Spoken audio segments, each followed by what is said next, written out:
বাংলাদেশ থেকে মানব পাচারের সঙ্গে যুক্ত থাকা আরও এক ভারতীয় নাগরিককে আটক করল আগরতলা সরকারি রেলওয়ে থানার পুলিশ।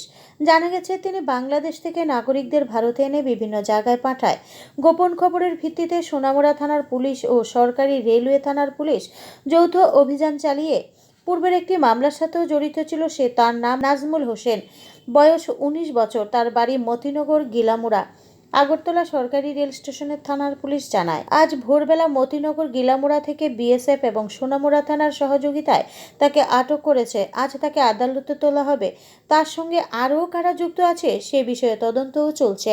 আজকে ভোরবেলা আর্লি মর্নিং আমরা একজন ভারতীয় নাগরিককে গ্রেপ্তার করা হয়। এটা হলো আপনার মতিনগর গিলামুড়া একটা জায়গা আছে যারা একদম বর্ডার ফেন্সের সঙ্গে। তো বিএসএফ এবং সোনামুড়া থানার সহযোগিতায় আমরা ওনাকে অ্যারেস্ট করি। উনি এটা আমাদের কেসের মামলার সঙ্গে যুক্ত হয়েছে, লিঙ্ক হয়েছে, পাওয়া গেছে, ওনার নাম এসেছে।